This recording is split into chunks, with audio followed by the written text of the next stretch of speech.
Alright guys, welcome back for another video about Rubik's Cube. This week I am reviewing this Rubik's Cube, which is a 5x5. As you can see, it has 5 little squares by 5 again, and once again by 5 squares. Compared to the normal cube, which has only 3x3s. And this one, it's called the Rubik's Professor. It's the kind of upgraded form of the Rubik Revenge, which is only 4x4. In comparison, this 5x5 is a bit bigger than the usual 3x3, which is this one. If you can see, it's like one layer thicker.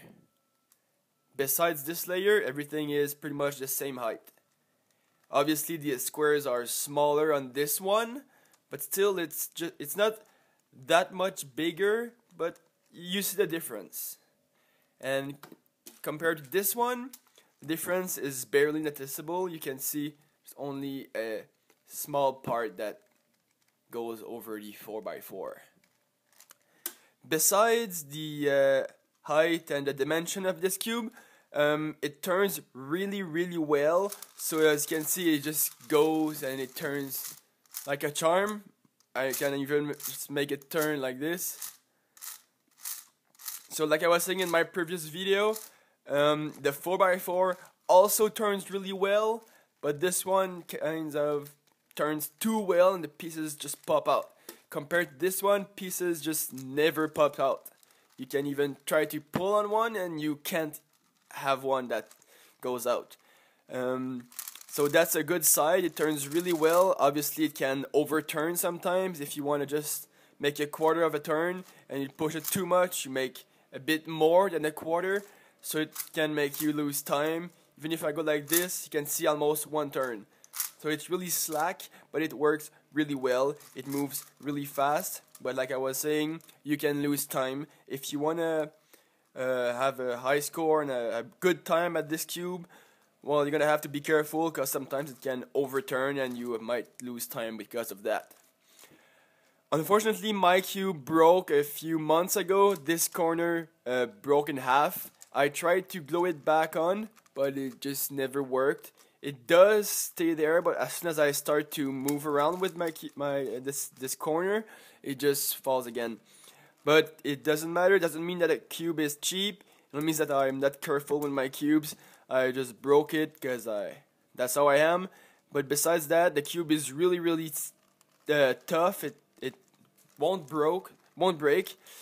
The thing is, instead of pieces to pop out, sometimes if you see this inner cube here, these 4 corners will sometimes kind of turn by themselves. I will try to show that to you.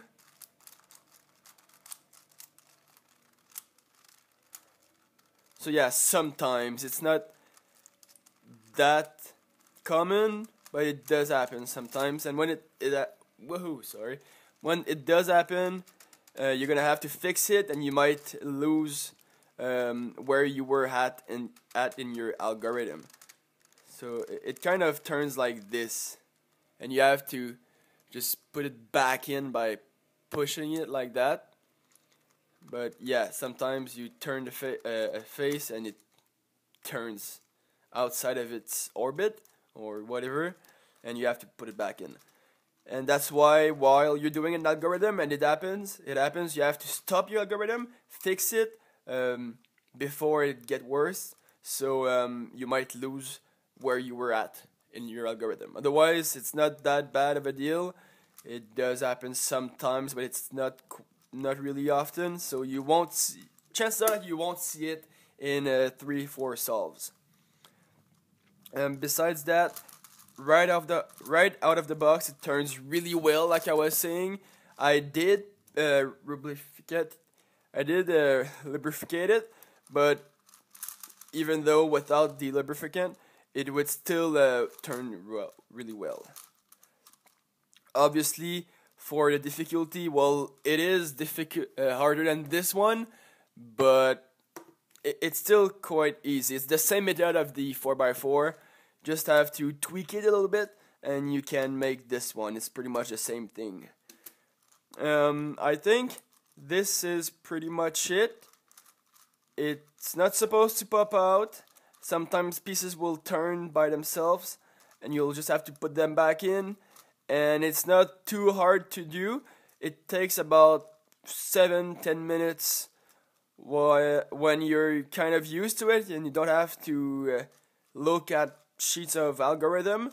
When you do it just by heart, it takes about 5 to 10 minutes to solve it. It's not that long, but when you want to impress your friends, they might get tired and just stop looking at you and do something else, and they won't see you finish it. So yeah, that's pretty much it. I'll go get another cube for the next video, and won't be too long, I'll be back. Alright, my next video, I'll be reviewing this cube. It's called the mirror cube. It has no colors. Why? Well, the goal isn't to put all the colors together. It's just to put it back into a cube, because when you start to move it and mix it, it won't stay a cube for that long. So yeah, the goal isn't to put the colors all at the same place. It's just to, well, put it back into a cube. So that's it, guys. Thank you for watching. I hope you enjoyed the video, and if you did, please take 2 seconds, click the like button. You can always subscribe to see more videos, and thank you for watching, guys. I hope you enjoyed, and have a great day.